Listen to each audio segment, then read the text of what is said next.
Hello বন্ধুরা, আজকে আমি চটজলদি একটা পনিরের রেসিপি নিয়ে তোমাদের সাথে এসে গেছি। দেখতে থাকো। আর চটজলদি পনিরের রেসিপিটা করব তার আগে দেখো, এখানে আমি 200 গ্রাম পনির নিয়ে নিয়েছি। আর এখানে ক্যাপসিকাম নিয়ে নিয়েছি ছোট ছোট 3টে। এবার পনিরটা আমি কড়াইয়ে ভাজতে দিয়ে দেবো। কড়াইটা আমি ওভেনটা জ্বালিয়ে দেবো। দেখো, এখানে আমি গ্যাসটা জেলে দিয়ে কড়াইটা বসিয়ে দিয়েছি। এবার এর মধ্যে আমি রিফাইন তেল অ্যাড করে পনিরটাকে ভেজে নেব। আমি কড়াইয়ে তেলটা দিয়ে দিয়েছি। এবার এর মধ্যে কিছুটা একটু লবণ দিয়ে দেবো, তাহলে লবণটা দিলে পনিরটা কড়াতে লেগে যাবে না। দেখো বন্ধুরা, আমার পনিরগুলো ভাজা হয়ে গেছে। এবার আমি এই তেলের মধ্যেই ক্যাপসিকামটা ভেজে নেব। আর টমেটো আর পেঁয়াজ এখনও কাটা হয়নি, সেটা কেটে তোমাদের সাথে আবার আসছি, দেখাবো তরকারিটার রেসিপিটা কেমনভাবে করতে পারি। দেখো বন্ধুরা, আমি এখানে ক্যাপসিকামটা কড়াইতে দিয়ে দিয়েছি। ক্যাপসিকামটা ভাজা হতে হতে আমি পেঁয়াজ আর টমেটোটাকে কেটে নেব। দেখো বন্ধুরা, আমার ক্যাপসিকামটাও ভাজা হয়ে গেছে। পনিরটা আর ক্যাপসিকামটা এখন আমি রেখে দেব, কারণ পনির ক্যাপসিকামটা রেখে দিচ্ছি। এখানে টমেটোটা পেঁয়াজটা আগে ভেজে নেব। কাঁচা লঙ্কাটা আর পেঁয়াজটা দিয়ে ভেজে নেওয়ার পরে টমেটোটা দিয়ে তারপরে পনিরটা ক্যাপসিকামটা আমি ওখানে দিয়ে দেব। দেখো বন্ধুরা, আমি কড়াইতে তেল দিয়ে দিয়েছি। এবার আমি এখানে তেলটা গরম হয়ে গেলে পেঁয়াজটা আর কাঁচা লঙ্কাটা দিয়ে দেবো। কড়াইয়ে দিয়ে ওটা যতক্ষণ না একটু লাল হচ্ছে ততক্ষণ অপেক্ষা করব। দেখো বন্ধুরা, আমার পেঁয়াজটা এখানে ভাজা হয়ে গেছে। এবার আমি এখানে টমেটোটা দিয়ে দেবো। টমেটোটা কড়াইতে দিয়ে দিয়েছি। এখানে আমি লবণ একটু আর হলুদ একটু অ্যাড করে দেবো। এখানে কোনো মশলা দেব না, এটা মশলাবিহীনই হবে।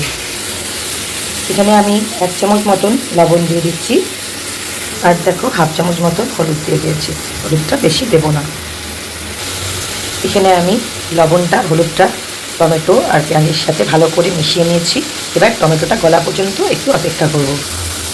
দেখো বন্ধুরা, এখানে টমেটোটা গলে গেছে। এরপরে আমি এর মধ্যে ক্যাপসিকামটা দিয়ে দেবো। ক্যাপসিকামটা আমি টমেটোর সাথে মিশিয়ে নিয়েছি। দেখো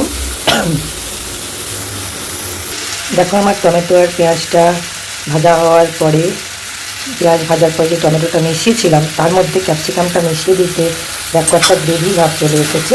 এরপরে আমি এর মধ্যে পনিরটা অ্যাড করে দেবো।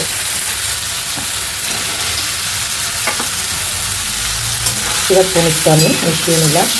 পনিরটা ভালো করে আমি এগুলোর সাথে মিশিয়ে নেব। আর এই সাইডে দেখো, আমার গরম জল বসানো আছে।